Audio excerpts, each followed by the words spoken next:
Hey there, language explorers, and welcome. I'm so glad you could join me today.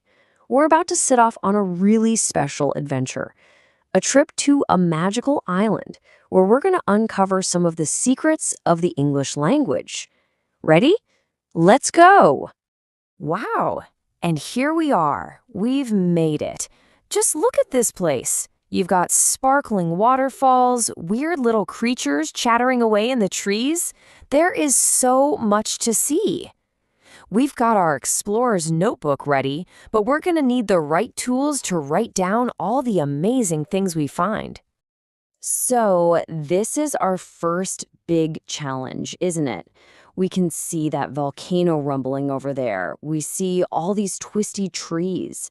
We can hear strange sounds coming from the jungle. How on earth do we put all of that into words? Well, that's exactly what we're here to figure out. We need to learn how to build our sentences properly. Okay, our first tool is for capturing quick little snapshots of the island. You can think of it like our explorer's camera. We're going to start describing this amazing place using something called a phrase. Yep, that's the perfect way to think about it. A phrase is like a snapshot. It doesn't tell you the whole story, but it captures one specific little bit of the island perfectly. It's like one piece of a much bigger puzzle. So here's the thing you've got to remember. A phrase is a group of words, but it's not a complete idea. It's missing the two key things you need for a full story. A subject, that's the who or the what, and a verb, which is the action. It's just a snapshot, not the full movie. All right, let's have a look at our first type of snapshot. It's called a noun phrase, and it helps us point to all the cool things on our magical island. It's kind of like using your finger to say, hey, look at that. It just names a person, a place, or a thing. For example, we could look up and say we can see the tall green volcano. See how those words all work together to point to that one specific thing? It's not a whole story, is it? It's just a snapshot of the volcano. That's a noun phrase. Now, this is where it gets really interesting. We can make our snapshots even better. An adjective phrase is like adding beautiful color and detail to our pictures.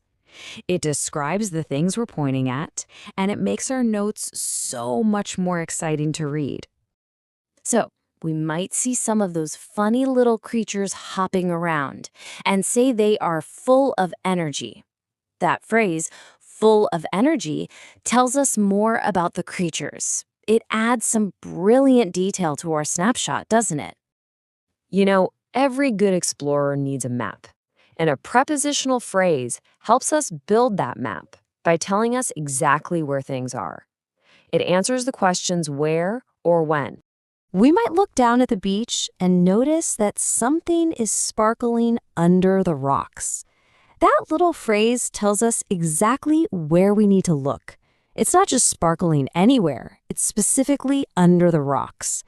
See how that helps us map out all our amazing discoveries? Right, we've got our snapshots, which is brilliant. But hang on, this is a magical island and things are happening all the time. Just taking pictures isn't enough. We need to start telling the stories of our island adventure. So it's time to switch from our camera to our video recorder. To tell stories, we need a brand new tool called a clause. You see, a clause isn't just a snapshot. It's more like a short video clip. It shows action and tells us a mini story about what's going on. And here is the big difference.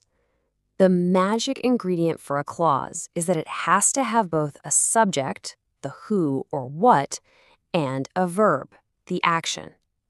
Once you have both of those together, you've got yourself a mini story. Now, some of our little video clips make complete sense all on their own. We call these independent clauses. Think of it like a perfect short story that you can tell someone and they'll understand it completely. It doesn't need anything else to make sense. For instance, we might hear a lovely sound and write in our notebook, "The strange bird sings." We have a subject, the strange bird, and we have a verb, sings. It's a complete thought. It's a perfect little story from our island adventure all on its own. But not all stories are complete, are they? A dependent clause is a mini story that kind of leaves you hanging. It has a subject and a verb, but it starts with a word that makes you ask, so what happened next? It depends on more information to make sense. Imagine I just said to you, because it was magical. See, it feels totally unfinished. You're just waiting for the rest of the story. Because it was magical, what? This group of words needs another clause to become a full story. Okay, now for the really cool bit. Let's see how we can build a much bigger, more interesting story. We can combine our story parts. We can start with that incomplete thought, the dependent clause, like, although the creature looked friendly, and then we just add a complete thought, our independent clause. We watched it from a distance. And there you go. Put them together and you have a fantastic, detailed story. So we've found our two main tools for exploring this island with words. The phrase, which is our snapshot, and the clause, our short story. Let's just pop them side by side to make sure we've really got this sorted. Let's break it down one last time.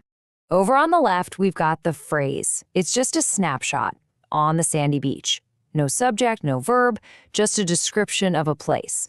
But on the right, we have the clause. That's a short story. A creature walks on the sandy beach. It's got a subject, a creature, and a verb, walks. One is a picture, the other is an action. And that's the big difference. Well, our adventure on this magical island is nearly over, but your own adventure with language is just getting started. You've now collected two really powerful tools for your Explorer's Kit. So here's your Explorer's Toolkit. Remember to use phrases whenever you want to paint a picture and show what something looks like. And use clauses when you want to tell a story and show what's happening. The real magic, though, starts when you combine them both to create truly amazing descriptions. You are now officially a language explorer.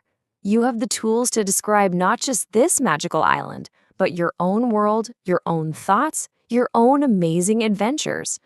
So my final question to you is, what fantastic stories will you tell?